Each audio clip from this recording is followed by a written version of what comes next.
নমস্কাৰ ছাৰ বৈদ্যসকল যিসকল টিচাৰে অলৰেডি HRMIS-ত তেওঁলোকে ট্ৰান্সফাৰৰ কাৰণে যোগাযোগ কৰি আছে বা তেওঁলোকে অনলাইন প্ৰক্ৰিয়া আৰম্ভ কৰি আছে অৰ্থাৎ HRMIS-ত যিখিনি ডাটা বিচাৰিছে এইটো মানে অনলাইন কৰিবলৈ হ'লে আপোনালোকৰ কিছুমান ইয়াত ডকুমেণ্ট লাগিব প্ৰথমতে কোনোবাই শিক্ষক বা শিক্ষয়িত্ৰীয়ে যদি তেওঁলোকৰ মাক দেউতাকৰ যিবিলাক বেমাৰ থাকে এই বেমাৰৰ কাৰণে তেওঁলোকে সাৰ্টিফিকেটটো কেনেকৈ ওলাব এই সম্পৰ্কে এই ভিডিঅ'টোত আলোচনা কৰা হ'ব নিশ্চয় আপোনালোকৰ ভিডিঅ'টো কামত আহিব বুলি আশা কৰিলো ভিডিঅ'টো আপোনালোকে সম্পূৰ্ণকৈ চাব এতিয়া HRMIS-ৰ পৰ্টেলত যিসকল শিক্ষকে অনলাইনৰ বাবে আবেদন প্ৰক্ৰিয়া অলৰেডি আৰম্ভ কৰিছে আপোনালোকে নিশ্চয় কিছুমানে প্ৰপাৰ ডকুমেণ্টছ নথকাৰ কাৰণে আপোনালোকে খেলিমিলিত মানে কনফিউজত পৰি গৈছে এই কনফিউজটো দূৰ কৰাৰ কাৰণে আপোনালোকৰ এই ভিডিঅ'টো প্ৰস্তুত কৰা হৈছে এতিয়া পৰ্টেলত যিসকল শিক্ষকৰ অৰ্থাৎ শিক্ষয়িত্ৰীৰ 10 বছৰ কমপ্লিট হোৱা নাই তেওঁলোকৰ কাৰণে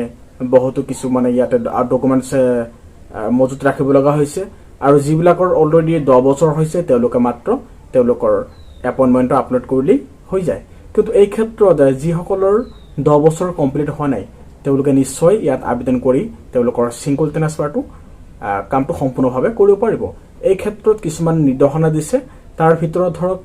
কোনবাই মাক দেউতাকৰ চোৱাচিতা কৰে আমাৰ অসম গভৰ্ণমেণ্ট চৰকাৰ ভাল এটা সুবিধা দিছে ট্ৰান্সফাৰৰ ক্ষেত্ৰত এতিয়া এই ফাদাৰ মাদাৰ বেমাৰ বা কিবা ডাঙৰ অসুখ হ'লে কেনেকৈ এই কাগজটো উলিয়াব পাৰি প্ৰথমতে আপোনালোকক কৈছো আপোনালোকৰ প্ৰথমতে যাব লাগিব মানে মাক দেউতাকৰ যিমান অলৰেডি আপোনালোকৰ বেমাৰৰ যিবিলাক কাগজ বা প্ৰেছক্ৰিপশ্যন আছে এই সমূহ লৈ আৰু আপোনালোকে এটা এপ্লিকেশন লিখিব লাগিব আৰু এপ্লিকেশনটো লিখিব লাগিব আপোনালোকে to the director joint director of ডিস্ট্ৰিক্টৰ জয়েন্ট ডাইৰেক্টৰ থাকে ডিস্ট্ৰিক্টৰ জয়েন্ট ডাইৰেক্টৰ যেটো আপোনালোকৰ যত বাৰ্থ সাৰ্টিফিকেট বনায় বা হেলথ মেডিকেলৰ ওচৰত আপোনালোকে গ'লে গম পাব সিভিল হস্পিটেলৰ ওচৰত থাকে বিশেষকৈ প্ৰত্যেকটো ডিস্ট্ৰিক্টৰতেই বিশেষকৈ সিভিল হস্পিটেলৰ ওচৰত থাকে গতিকে আপোনালোকে মেডিকেল ডিপাৰ্টমেণ্টৰ জয়েন্ট ডাইৰেক্টৰ যাব জয়েন্ট ডাইৰেক্টৰলৈ এটা এপ্লিকেশন লিখিব আৰু এই এপ্লিকেশনত আপোনালোকৰ ফোন নম্বৰ আৰু ইমেইল এড্ৰেছ আৰু আপোনালোকৰ এড্ৰেছখিনি লিখি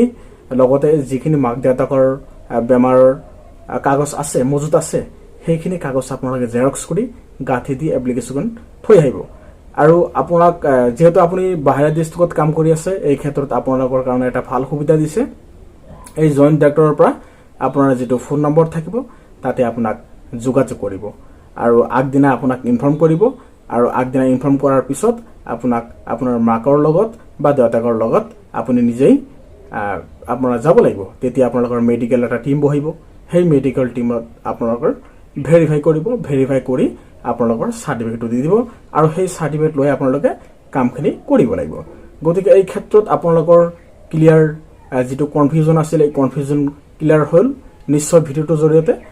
আপোনালোকে প্ৰথমতে জয়েন্ট ডাইৰেক্টৰত যাই এপ্লিকেশনখন লিখি আৰু মাক দেউতাকৰ যিবিলাক প্ৰেছক্ৰিপশ্যন আগৰ আছে সেই সমূহ জেৰক্স কৰি ইয়াৰ লগত গাঁঠি দিব আৰু ফোন নম্বৰটো লিখি দিব আপোনালোকৰ এদিন আগত ইনফৰ্ম কৰি দিব তাৰ পৰা আৰু সেইমতে আপোনালোকে তাতে গৈ ভেৰিফাই কৰি সাৰ্টিফিকেট আপোনালোকে পাই যাব ভিডিওটো ভাল লাগিলে চেনেলটো সাবস্ক্ৰাইব কৰিব আৰু এনেকুৱা ইনফৰমেশ্যন হ'ব আপোনালোকে চেনেলটোৰ জৰিয়তে পাই থাকিব ধন্যবাদ